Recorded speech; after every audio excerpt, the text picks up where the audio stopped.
बांगडूरनं आतापर्यंत आमच्या 5 बिल्डिंगच्या सोसायटीमध्ये अनेक पदं भूषवलेली आहेत. आता सध्या ते आमच्या फेडरेशनचे ते भेटीदार आहेत, परंतु भेटीदार असून त्यांना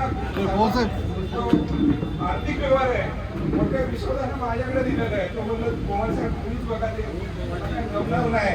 आणि त्याच्या वेळेला फोन करावं, बांगडे साहेब पुढे, बांगडे साहेब ऑफिस नाही पुढे. त्यांना घरच्यापेक्षा बांगडे साहेब येतात कर्तव्यावरती जास्त दिसायचे. असे बांगडे साहेब सेवानी उभे होते.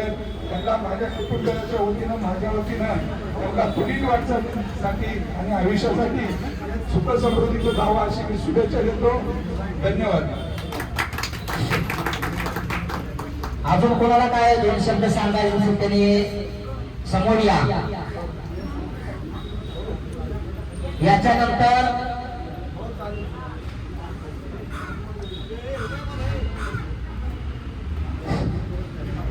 याच्यानंतर संतोष कांबळे यांनी 2 शब्द बोलावले. माहिती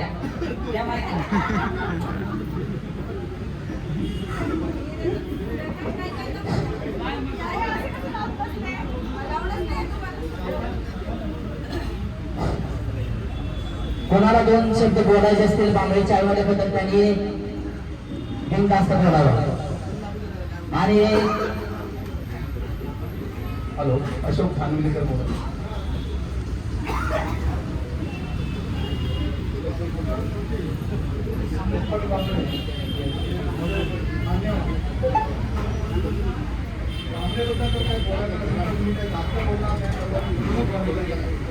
फक्त बांगडे रिटायर झाल्यानंतर आमचं सुजनी खाली गावलं, नंतर काय होणार मला काय मला बोलायचं होतं. त्याने नुसतं कामच नाही केलं. तू जेवढा गाडी, तू कधी आला, मला आम्ही काय पाहिजे गाडी, त्याची काळजी. कामाकडचा प्रश्न काय सर्वांनी सांगितलंय, तो काम चांगलं करतोय, अजून गरज आहे. आणि दुसरं एक मला सांगायचं आहे, रिटायर झाल्यानंतर त्यांचे मुलं या लोकांनी आता त्यांची काळजी घ्यायची आहे. फक्त एवढं सकाळी 5ला वरून घरातून निघतो याची काळजी घ्या, बरोबर काम जरा काळजी घ्या.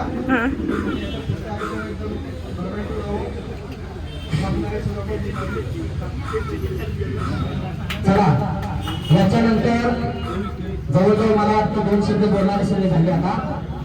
आणि बांगडे हे आमचे खास चायवाले, म्हणजे आमच्या भतीजे.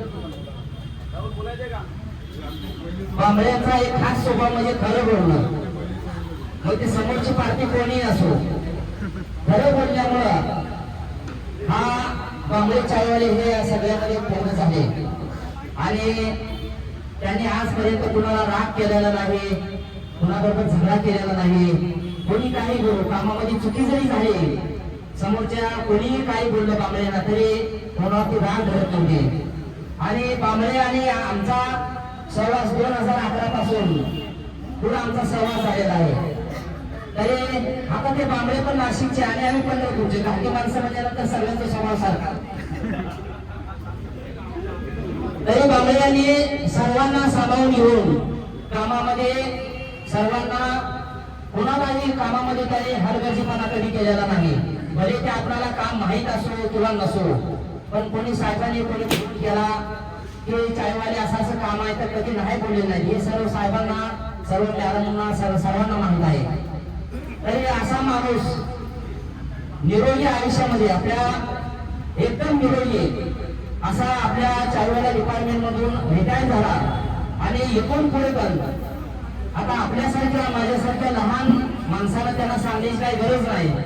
पण त्यांना आतापर्यंत जसं आरोग्य लाभलं तसंच पुढे आरोग्य लाभो. 3 मुले आहेत, 1 मुलगी आहे, त्यांचं सर्वांची यांना साथ लाभो. तसेच काकींची साथ लाभो. आणि यांना पुढील आरोग्य हे पहिल्यासारखंच त्यांचं ठणठणीत राहावं. आणि त्यांनी जाताना पण आपल्या सर्व चायवाला स्टाफ मध्ये सगळ्यांना आशीर्वाद द्या की तुम्ही जसं रिटायर झाला तसं सर्वांनी, कारण आपल्या या चायवाला डिपार्टमेंट मध्ये खूप भाग्याची गोष्ट असं रिटायरमेंट होणं. कारण इथं आपल्याला एक तर झोप बरोबर भेटत नाही, वेळेवरती जेवण भेटत नाही. त्याच्यामुळं सहसा रिटायर होणं या डिपार्टमेंट मध्ये हे खूप भाग्याची गोष्ट आहे. तरी त्यांनी जसं आरोग्य तुम्ही सांभाळा तसं सर्वांना सल्ला द्या. याच्या पाठीमागे जे सल्ले दिले ते सगळे सोडून द्या आणि सर्वांना चांगले सल्ले द्या. तुमच्यासारखं सर्वांचं भलं हो, सर्वांना आरोग्य लाभो, सर्वांना सर्व संपत्ती लाभो आणि तुमच्यासारखे सर्व निरोगी असे रिटायर हो, हीच माऊलीचरणी प्रार्थना करून माझे 2 शब्द संपवतो. आणि याच्यानंतर आता जे आपल्या कार्यक्रमाचे जे अध्यक्ष घोषवलेले आहेत ते आपले परब साहेब 2 शब्द मार्गदर्शन करतील आणि त्याच्यानंतर सत्कार मूर्ती बांबळे यांनी 2 शब्द मार्गदर्शन करावं आणि आपल्याला पुढील कार्यक्रम नंतर सुरुवात करायची आहे.